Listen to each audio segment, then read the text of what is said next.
It has been over a decade since Superstorm Sandy slammed our area. So, how's our infrastructure looking?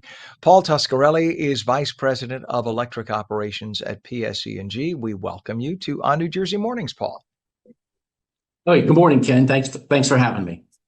Good to have you on. I can't even imagine what it was like during Superstorm Sandy to be in charge of operations and electric and whatnot. That must have been between the warnings and the prep to the disaster afterward. I just describe what it It, was like to be there.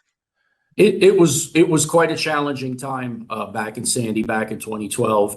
We had never seen a storm of that magnitude in PSE&G service territory. Over 2 million of our electric customers were without power. That's about 90% of our customer base. Nearly half of those outages were due to switching and substation flooding that was caused by Sandy's historic storm surge.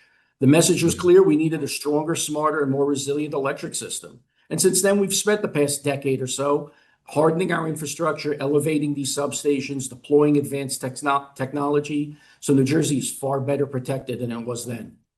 And you guys, you've invested at least $30 billion in infrastructure upgrades, right? So talk about some of the improvements that customers can see. And there are also things that customers don't realize you've spent money on because they don't see it. But if not for the investment, and any future storm would get us right back to where we were in 2012. Well, that's right, Ken. Those investments are really paying off in both in our electric as well as our gas system over the past decade, with nearly three-quarters of that improved reliability and resiliency to our systems. These upgrades are delivering real results: less power outages, faster restoration times. Our electric grid performs better during everyday operations as well as during these severe weather events. We ensure that our electric and gas customers are resilient and reliable, and their top priority for PSE&G. Post-Superstorm Sandy infrastructure has been updated and hardened, and our systems and our efforts are just significant. And all of the weather events that we've seen such far have really proven to pay off.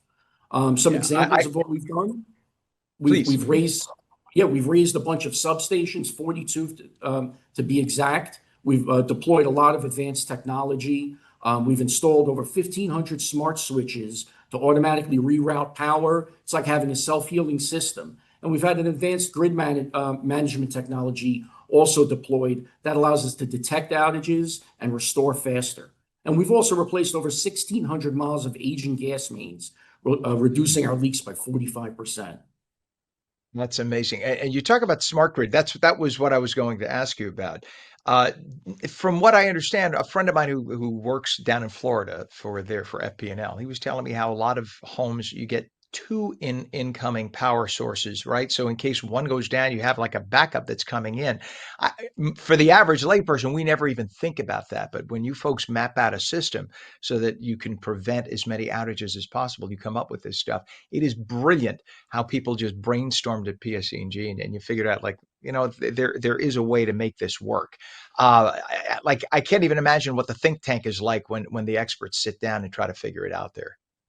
It actually really is amazing, Ken, and really a lot goes on behind the scenes before execution, before installation. And remember, a lot of this stuff is automated. It thinks and acts quicker than a human can, ensuring that any kind of redundancies are paying off for our customers and making sure they get back quicker if there's ever any kind of storm event. Yeah, we criticize AI for a lot, but now we're even looking at AI as running future nuclear power plants, the smaller regional nuclear power plants we're talking about putting online, and that's the thing about the irony is the nuclear power plant would run the plants that supply the AI, and the AI would run the nuclear power plant. It's like a yin and yang relationship. But that's where, I mean, we think back to the days of 3 Mile Island. I won't pull you down I'm not going to get you into the nuclear power plant discussion. I'm just throwing this out there. The 3 Mile Island, you had human operators, and there were issues, and people may or may not have noticed temperatures going up. In the era of AI, that's the beauty of AI. AI can find they can detect little tiny nuances of temperature shifts and whatnot to prevent tragedies from happening that humans would miss. That's the beauty of having AI in future power systems. So anyway, That in terms of that good no, plan, that go ahead. I'm that's for sorry. sure.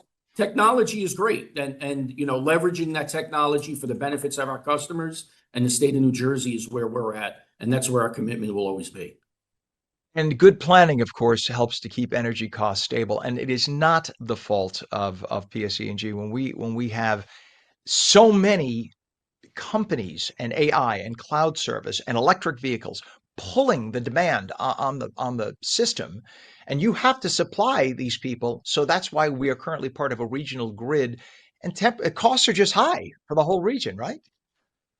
That's right, Ken. And look, it's no secret about the high and the raising electric bills in the state of New Jersey. And the main reason for these costs rising, as you've indicated, is there's not enough power generation projected to affordably meet today's customers' demands.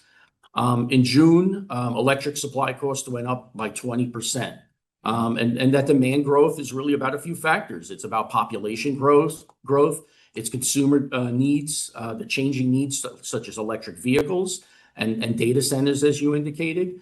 So New Jersey, the power is purchased through state-run auctions. Under state law, regulated utilities cannot legally build or own generation to address this.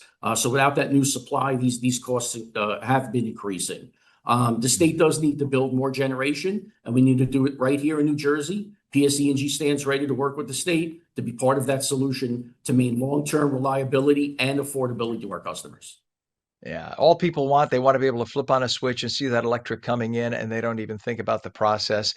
And you guys make that as easy as possible to be done, but there's an awful lot of planning and work that goes into it behind. What's a website for PSE&G, Paul, for everybody to check for more info? That's www.pseg.com. You can look under reliability to see more information about reliability improvements, or you can look under affordability to see all of the programs and efforts that we have to keep customers' bills low.